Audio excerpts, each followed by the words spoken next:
रात के वक्त भेड़ियों की आवाज सुनकर विधवा शीतल की आंखें खुल जाती हैं। शीतल डरते हुए अपने झोपड़े से बाहर आती है।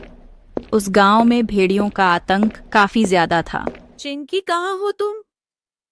यह बच्चे कहाँ चले गए? कहाँ हो तुम? बेटा चिंकी, कहाँ हो तुम? मैंने कितनी बार कहा है, रात होने से पहले घर आ जाया करो, लेकिन मेरी सुनता कौन है? आधी रात में वहां शीतल की आवाज सुनने वाला कोई नहीं था। अब आधी रात को उन्हें कहाँ ढूंढूं?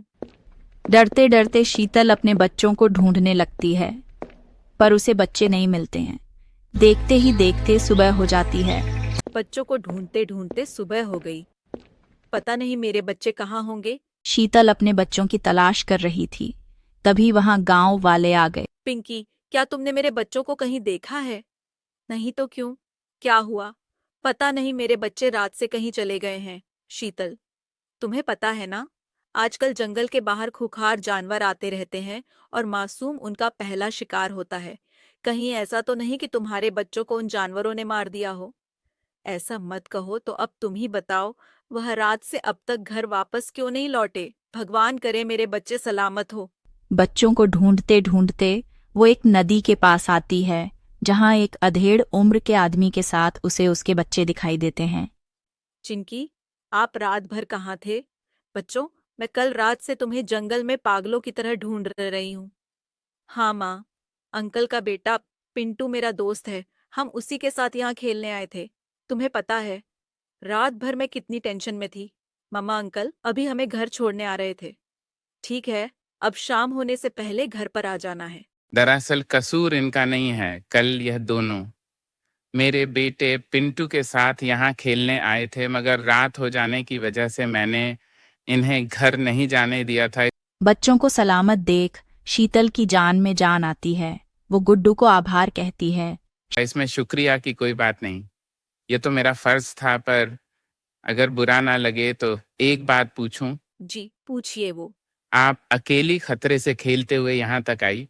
क्या मैं पूछ सकता हूँ आपके पति इस वक्त कहाँ हैं? अब इस दुनिया में नहीं है। माफ करना, आपको दुखी करना मेरा मकसद नहीं था। शीतल अपने आप को संभालती हैं और सब जाने लगते हैं।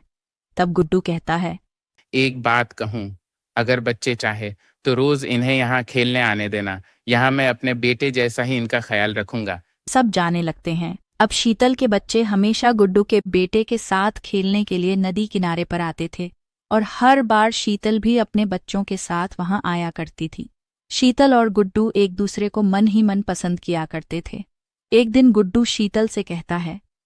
जी शीतल जी, एक बात बोलूं आपको, अगर कोई अच्छा सा लड़का मिले तो क्या आप उसे शादी करोगी? इसके बारे में मैंने कभी नहीं सोचा है, मगर आप मुझसे क्यों पूछ रहे हो? दरअसल मैं भी अकेला हूँ। मेरी पत्नी भी भेड़ियों का शिकार बन गई है। मैं भी अपने पिंटू के लिए एक अच्छी माँ की तलाश में हूँ। अगर आप चाहो तो हम एक दूसरे का सहारा बन सकते हैं। जब से चिंकी के पिताजी हमें छोड़कर गए हैं, तब से मैं भी चाहती हूँ कि मेरे बच्चों को पिता का प्यार मिले, पर अब कोई ऐसा मिलता ही नहीं जो मेरे बच्चों का पिता बन सके। अगर तुम चाहो तो मैं तुम्हारी सारी जिम्मेदारी लेने के लिए तैयार हूँ। क्या हुआ शीतल जी, आपको मेरी बात बुरी लगी? यह सुनकर शीतल खामोश हो जाती है। शीतल अपने बच्चों के साथ घर चली जाती है। शीतल रात भर गुड्डू के बारे में सोचती रही। गुड्डू कितने अच्छे हैं। मुझे लगता है वह हमारा बहुत ख्याल रखेंगे। अगले दिन वो गुड्डू के पास जाती है। गुड्डू जी, क्या मेरे बच्चे आपको पापा कह सकते हैं? क्या आज से हम सब साथ में रहेंगे? ये सुनकर गुड्डू खुश हो जाता है। फिर दोनों खुशी खुशी शादी कर लेते हैं। फिर शीतल और उसके बच्चे गुड्डू के साथ रहने लगते हैं। अब शीतल के बच्चे गुड्डू को पापा कहते हैं और गुड्डू का बेटा शीतल को मम्मा कहने लगता है। यूं ही कई महीने बीत जाते हैं और एक दिन सब घर के बाहर खड़े होते हैं।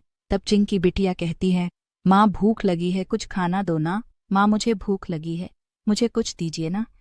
बिटिया, बाहर अंधेरा होने को आया है और घर में खाना भी नहीं है।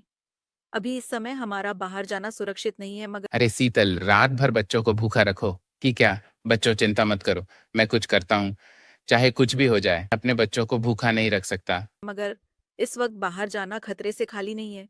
आप जल्दी लौट आना जी। जी मैडम, मैं अभी गया और अभी आया। बच्चों के प्रति गुड्डू का प्यार देखकर शीतल खुश हो जाती है। फिर गुड्डू खाना लेने के लिए चल पड़ता है। फिर गुड्डू जल्दी जल्दी दौड़ने लगता है। जंगली जानवर आ जाए इससे पहले जल्दी जल्दी खाना ले आता हूँ। तभी झाड़ियों के पीछे घात लगाए एक भेड़िया खड़ा हुआ होता है। तभी भेड़िया गुड्डू के सामने खड़ा हो जाता है। जैसे ही भेड़िया आगे बढ़ने लगता है तभी यह दृश्य रामू देख लेता है और वह गुड्डू को भेड़िया से बचा लेता है। गुड्डू उसका धन्यवाद करता है और घर चला जाता है। दूसरे दिन सुबह गुड्डू शीतल को सारी बात बता देता है और कहता है, मैं कुछ दिनों के लिए शहर जा रहा हूँ ताकि कुछ पैसे कमाकर हम सभी इस गांव से बाहर शहर जाकर रह सकते हैं। के बाद गुड्डू शहर चला जाता है। यूं ही कुछ दिन बीत जाते हैं। एक दिन शीतल जंगल में फल मिलते हैं और सोचती है, फिर यह फल अच्छा है, मैं अपना पेट यही भर लेती हूँ और अपने तीनों बच्चों के लिए यहीं से फल ले जाती हूँ।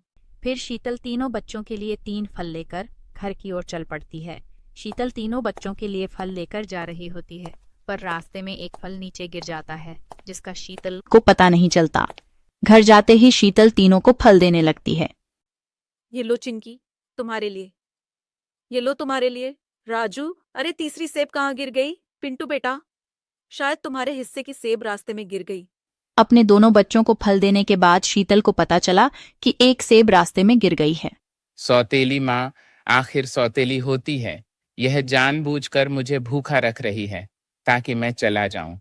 वह अब अपने बच्चों को ज्यादा प्यार देती है और मुझसे सौतेला व्यवहार करती है।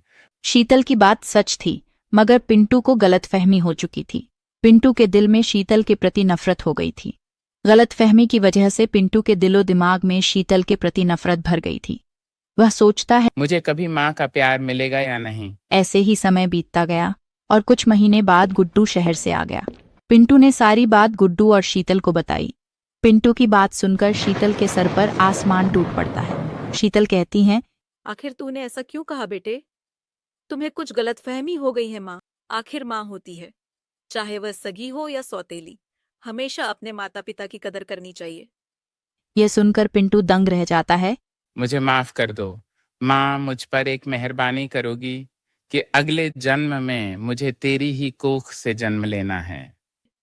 बेटे, तूने जो कहा उसे भूल जाओ। तुम तीनों लिए बराबर हो।